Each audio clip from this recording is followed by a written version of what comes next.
എല്ലാവർക്കും നമസ്കാരം. Manish മോഹനാണ്. Thought for the ഡേയുടെ 620ാമത്തെ വീഡിയോയിലേക്ക് എല്ലാവർക്കും ഹാർദമായ സ്വാഗതം. ഇന്നും സംസാരിക്കാൻ പോകുന്നത് പ്രസിദ്ധനായ ഇന്ത്യൻ എഴുത്തുകാരനായ ശിവ് ഖേര എഴുതിയ യു ക്യാൻ വിൻ എന്ന പുസ്തകത്തിൻ്റെ 11ാമത്തെ അധ്യായമായ സബ് കോൺഷ്യസ് മൈൻഡ് എന്ന ഈ ഒരു അധ്യായത്തിൻ്റെ 7ാമത്തെ ഭാഗത്തെക്കുറിച്ചാണ്. ഈ ഒരു വീഡിയോയുടെ തലക്കെട്ട് എന്ന് പറയുന്നത് ഇങ്ങനെയാണ്: nature abhors a vacuum. Nature abhors a vacuum. എന്താണ് ഈ തലക്കെട്ടിൻ്റെ അർത്ഥം എന്നുള്ളത് പറയാം.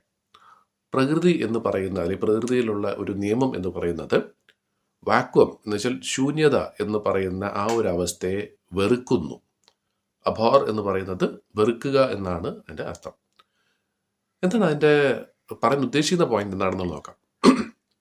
അദ്ദേഹം പറയുന്നത് വെച്ചാൽ പ്രകൃതിയിൽ ഒരിക്കലും ശൂന്യത എന്ന് പറയുന്ന ഒരു അവസ്ഥയില്ല. അവിടെ എന്തെങ്കിലും ഉണ്ടാവും. ഒരുപക്ഷെ നമുക്ക് കാണാനോ അല്ലെങ്കിൽ തൊട്ടറിയാനോ സാധിക്കാത്ത എന്തെങ്കിലും ഒരു സംഭവം അവിടെ ഉണ്ടാവും എന്നുള്ളതാണ്. അപ്പോൾ അത് എന്താണ്, നമുക്ക് എന്താണ് ഇവിടെ പ്രസക്തി ഈ ഒരു കാര്യത്തിൽ? പ്രകൃതിയുടെ ഈ നിയമമായിട്ട് നമ്മുടെ മനുഷ്യൻ്റെ ഉപബോധ മനസ്സുമായിട്ട് എന്താണ് ബന്ധം? അത് പറഞ്ഞു തരാനായിട്ട് അദ്ദേഹം ചെറിയൊരു കാര്യം, അദ്ദേഹത്തിൻ്റെ ജീവിതത്തിൽ നടന്ന ഒരു കാര്യത്തെക്കുറിച്ച് ഇവിടെ പറയാൻ ആഗ്രഹിക്കുന്നുണ്ട്. അദ്ദേഹം പറഞ്ഞു വെച്ചാൽ അദ്ദേഹത്തിൻ്റെ ഒരു കസിൻ ഉണ്ടായിരുന്നു. ഒരിക്കൽ അദ്ദേഹത്തിന് ആ കസിൻ വന്നിട്ട് ഒരിക്കൽ അദ്ദേഹത്തിനോട് പറഞ്ഞു, ആ കസിന് 2 ആൺകുട്ടികളുണ്ട്, ചെറിയ പ്രായമായിരുന്നു.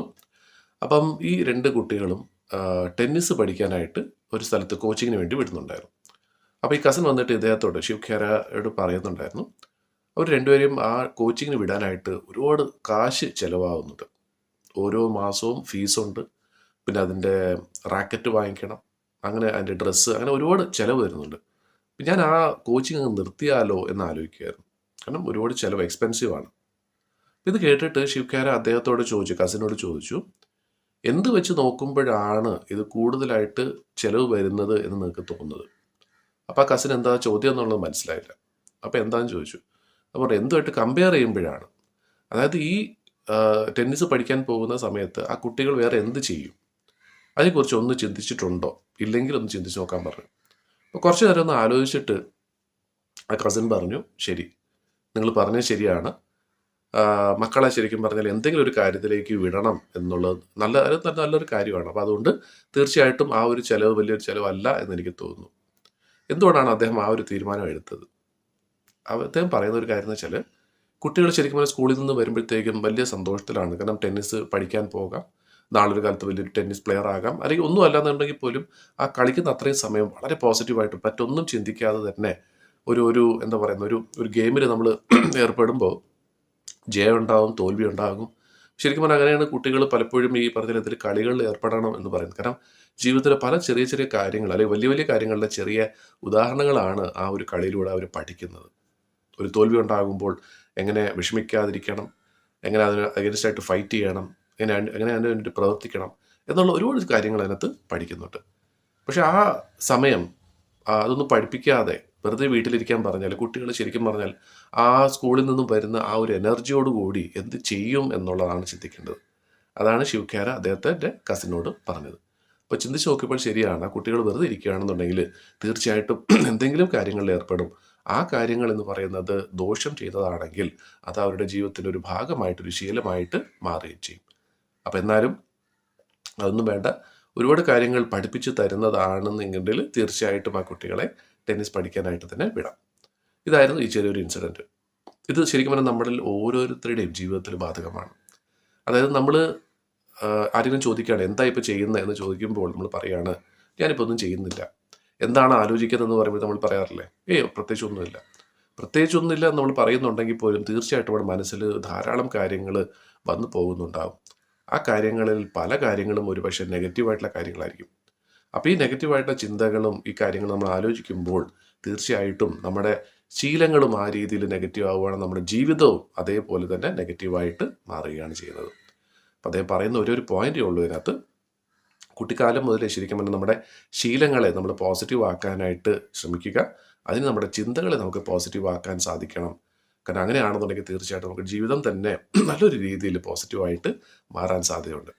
അപ്പോൾ ചിലപ്പോൾ നമ്മളിൽ പലർക്കും തോന്നിയേക്കാം, ഇതൊന്നും ഞാൻ കുട്ടിക്കാലം മുതൽ ഞാൻ ശീലിച്ചിട്ടില്ല, അപ്പം ഇനി എനിക്കത് ശീലിക്കാൻ പറ്റില്ല. അങ്ങനെയാണോ? അല്ല, ഒരിക്കലും അല്ല. കുട്ടിക്കാലം മുതൽ ശീലിക്കുകയാണെങ്കിൽ അത്രയും നല്ലത്. ഇനി അഥവാ സാധിച്ചില്ല, നമുക്ക് ഒരുപാട് പ്രായം ഉണ്ടെങ്കിൽ പോലും തീർച്ചയായിട്ടും ഒരു പോസിറ്റീവ് കാര്യം ആരംഭിക്കാനായിട്ട് നമുക്ക് സമയം എന്ന് പറയുന്നത് ഒരു ഘടകമേ അല്ല. നമ്മൾ വേണമെന്ന് വെച്ചാൽ എപ്പോൾ വേണമെങ്കിലും നമ്മുടെ ജീവിതത്തിൽ പോസിറ്റിവിറ്റി നമുക്ക് കൊണ്ടുവരാൻ സാധിക്കുന്നതാണ്. അത് ഇപ്പോൾ തന്നെ നമുക്ക് എല്ലാവർക്കും ആരംഭിക്കാവുന്നതാണ്. ഇതിൽ അവസാനം അദ്ദേഹം പറയുന്ന ഒരു പോയിന്റും കൂടെ ഉണ്ട്. അദ്ദേഹം പറയുന്ന ഒരു കാര്യം എന്ന് വെച്ചാൽ, നമ്മൾ എന്തെങ്കിലും ഒരു കാര്യം ചെയ്യുന്നത് ഒന്നെങ്കിൽ ഒരു പെയിൻ കാരണമായിരിക്കും, ഒരു പെയിൻ ഒഴിവാക്കാനായിരിക്കും, ഒരു വേദന ഉണ്ടാക്കുന്ന ഒരു സാഹചര്യം ഒഴിവാക്കാനായിരിക്കും, അല്ലെങ്കിൽ പ്ലഷർ ഗെയിൻ ചെയ്യാൻ വേണ്ടിയിട്ടായിരിക്കും. ഒന്നിൽ പെയിൻ അവോയ്ഡ് ചെയ്യാൻ വേണ്ടിയിട്ട്, അല്ലെങ്കിൽ പ്ലഷർ ഗെയിൻ ചെയ്യാൻ വേണ്ടിയിട്ട്, ഒന്നിന് സന്തോഷം കിട്ടാൻ വേണ്ടിയിട്ട്, അല്ലെങ്കിൽ എൻ്റെ ഒരു വേദന, എന്തെങ്കിലും ഒരു ബുദ്ധിമുട്ട് ഒഴിവാക്കാൻ വേണ്ടിയിട്ടായിരിക്കും. പലപ്പോഴും നല്ല മിക്കവരും നമ്മൾ ചെയ്യുന്ന എന്താണ്, നമുക്ക് സന്തോഷം ഉണ്ടാക്കുന്ന കാര്യങ്ങളായിരിക്കും നമ്മൾ പലപ്പോഴും ഫോളോ ചെയ്യുന്നത്. പക്ഷെ ആ ചെയ്യുന്ന കാര്യങ്ങൾ നമുക്ക് ദോഷം ചെയ്യുന്നതാണെങ്കിൽ തീർച്ചയായിട്ടും അത് ചെയ്യുന്ന വഴി നമുക്ക് ഭാവിയിൽ പെയിൻ ആണ് വരാൻ പോകുന്നതെങ്കിൽ തീർച്ചയായിട്ടും ആ ഗെയിൻ കിട്ടുന്ന കാര്യം കുറയ്ക്കുക എന്നുള്ളതാണ്. അതിന് അദ്ദേഹം പറയുന്ന ഒരു ഉദാഹരണം എന്ന് പറയുന്നതാണ്, പുകവലി അല്ലെങ്കിൽ മദ്യപാനം ഇതുപോലുള്ള കാര്യങ്ങൾ ആളുകൾ അടിമപ്പെട്ടു പോകുന്നത് ആ കാര്യം കൊണ്ട് അവർക്ക് സന്തോഷം കിട്ടുന്നു, ഒരു പ്രത്യേക രീതിയിലുള്ള ഒരു ആനന്ദം കിട്ടുന്നു.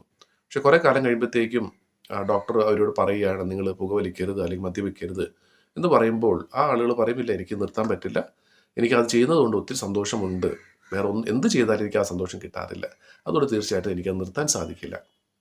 ഇതെല്ലാം കഴിഞ്ഞ് പിന്നെ കുറേ നാൾ കഴിയുമ്പോഴത്തേക്കും ഡോക്ടർ പറയാണ്, ഇനി ഒരു ദിവസം പോലും നിങ്ങൾ പുകവലിക്കരുത് അല്ലെങ്കിൽ മദ്യവെക്കരുത്, ചെയ്തു കഴിഞ്ഞാൽ നിങ്ങൾ അടുത്ത നിമിഷം തന്നെ മരിച്ചു പോകും എന്നൊരവസ്ഥ വന്നു കഴിഞ്ഞാൽ തീർച്ചയായിട്ടും അതിൽ കുറേ പേരെങ്കിലും അത് മാറ്റാനായിട്ട് സാധിക്കും. കാര്യം എന്താണ്, അവിടെ ഗെയിൻ എന്ന് പറയുന്ന ആ കാര്യത്തെക്കുറിച്ച് പെയിൻ ആയിരിക്കും കൂടുതലായിട്ട് മുന്നിട്ട് നിൽക്കുന്നത്. അപ്പോൾ തീർച്ചയായിട്ടും നമുക്ക് എല്ലാവർക്കും ഈ രീതിയിൽ ചിന്തിക്കാവുന്നതാണ്.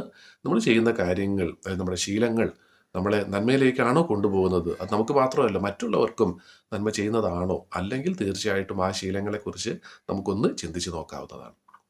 അപ്പം എന്താണെങ്കിലും ഒരു കാര്യം ഓർക്കുക, ഒരിക്കലും വാക്വം അല്ലെങ്കിൽ ശൂന്യത എന്ന് പറയുന്ന ഒരു അവസ്ഥയില്ല. നമ്മൾ എന്തെങ്കിലും ചെയ്യുന്നു, അത് പോസിറ്റീവാണോ നെഗറ്റീവാണോ എന്നുള്ളതിനെക്കുറിച്ച് ഒന്ന് ചിന്തിക്കുക. കഴിവതും നെഗറ്റീവായിട്ടുള്ള കാര്യങ്ങളെല്ലാം പോസിറ്റീവ് ആക്കാനായിട്ടും ശ്രമിക്കുക. അപ്പോൾ നമുക്ക് എല്ലാവർക്കും ഈ ഒരു പോയിന്റ് മനസ്സിലാക്കാൻ സാധിക്കുന്നുണ്ടെങ്കിൽ തീർച്ചയായിട്ടും ഓരോ ദിവസവും ഓരോ നിമിഷവും നമുക്ക് പോസിറ്റീവ് ആക്കാം തീർച്ചയായിട്ടും സാധിക്കും. അത് സാധിക്കട്ടെ എന്ന് ആശംസിച്ചുകൊണ്ടും വളരെയധികം സന്തോഷം നിറഞ്ഞ നല്ലൊരു ദിവസം കൂടെ നേർന്നുകൊണ്ട് ഇന്നത്തെ വീഡിയോ ഇവിടെ അവസാനിപ്പിക്കുന്നു.